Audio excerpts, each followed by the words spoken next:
क्या arithmetic progression में 2 4 6 ऐसे क्वेश्चंस हैं जिन्हें पढ़ने के बाद आपका एनसीईआरटी पूरा खत्म हो सकता है? क्या अर्थमेटिक प्रोग्रेशन के 4 6 10 सवाल कुछ ऐसे हैं जिन्हें सॉल्व करते ही मैं ये कह सकूं कि हाँ, एनसीईआरटी आपकी फिनिश और एपी के क्वेश्चन बस इसके अंदर से ही आने वाले हैं? Yes, of course. एमसीक्यू की सीरीज करवाने के बाद मैं लेकर आई हूं आपके लिए दमदार वीडियो, जहां पर हम क्वेश्चन करेंगे, क्वेश्चन बेस्ड क्वेश्चंस करेंगे, यानी न्यूमेरिकल बेस्ड क्वेश्चंस करेंगे, जो कि 2 नंबर 3 नंबर में हमारे बोर्ड एग्जामिनेशन में पूछे जाते हैं। यकीन मानो, अगर ये 5-6 क्वेश्चंस, जो भी मुझे नहीं पता कि 6 या 7 क्वेश्चंस कितने करवाऊंगी, ये अगर आपने कर लिए तो यस, आपका एपी का सिलेबस हो जाएगा फुल एंड फाइनल। चलिए, क्वेश्चन है, देखो, find the AP whose third term is 16 and its 7th term exceeds its 5th term by 12.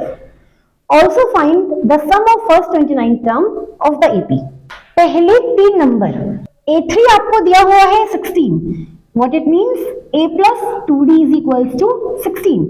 This is your equation number first. And आपसे कह रहा है कि A7 A5 से 12 ज्यादा है, बस इक्वेशन पे रख दो, ठीक है, यहीं पे रखो। A7 A plus 6D, A5 A plus 4D is equals to 12. A से A कट जाएगा, 4D, 6D में से 4D माइनस हुआ, 2D is equals to 12, D is equals to 6। यहां तक समझ में आ गया? अब D अगर 6 है तो A निकाल लो, किसी भी इक्वेशन में रखो, चलो यहीं पे रख देते हैं। 6 2 12, 12 16 में से 12 माइनस करो, a की वैल्यू आ जाएगी 4। अब पूछ रहा है S29, तो 29/2, 2a यानी 2 2 4 है ना, प्लस n-1, तो 29 - 1 28, डायरेक्ट लिख दो। और d कितना है अपने पास? 6। इसी को आपको कर लेना है सॉल्व। 28 6 मल्टीप्लाई कर लोगे तो ये आ जाएगा 168, ऐड करोगे 176, 2 से इसे सॉल्व कर लो तो 2 8 जा 16 एंड यस ऑफ कोर्स 2 8 जा 16, ओवरराइटिंग हो गई थी, ठीक है। मल्टीप्लाई कर लो दोनों को तो बिल्कुल S29 की वैल्यू आपके पास आ जाएगी 2552। The sum of the following arithmetic series, यहाँ पे देखिए आपको नीचे एक सीरीज दी है, इसका सम निकालना है, तो बिल्कुल बिना देरी किए हुए चलो। देखिए, सीरीज आपको ये दी हुई है, ठीक है। ए क्या है? ए है आपके पास 7, डी आपको निकालना पड़ेगा, तो डी निकालने के लिए पहले आपको A2 पता होना चाहिए। A2 कितना है? 10 2 20 प्लस 1 21/2।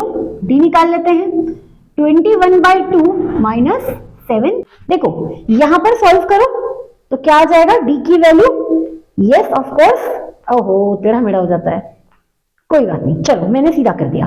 7 2 14, 21 में से 14 जाएगा तो 7/2। डी की वैल्यू अपने पास आ गई 7/2।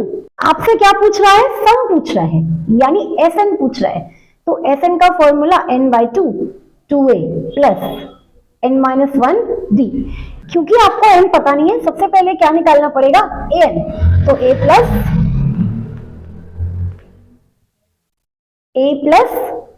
n-1 d, वैल्यू पुट करो 84 है ना, 7 प्लस n-1 d कितना है? 7/2। सॉल्व कर लेते हैं। 84 में से 7 निकालना पड़ेगा, 84 में से 7 निकालोगे 77, और इसे यहां पर ले आओ इंटू 2/7, n-1, आराम से सॉल्व कर लो, 11 जा, तो n की वैल्यू आ जाएगी 23। बस अब डायरेक्ट फॉर्मूले में पुट कर लो, ठीक है। देखो थोड़ी सी स्पेस की कमी, कोई बात नहीं, तो डायरेक्ट मैं पुट करूंगी Sn की वैल्यू, ठीक है। n कितना आ गया? 23, तो 23/2, 2a यानी a आपके पास 7 है तो 7 2 14, n-1 23 यानी 22 इंटू d यानी 7/2, डायरेक्ट वैल्यू रख दो। 11 जा, या तो कुछ कटे कुटेगा नहीं, 23/2 एज इट इज रहने दो, सॉल्व कर लो। 14 प्लस 11 7 जा 77, 77 14 ऐड करो 91, मल्टीप्लाई करो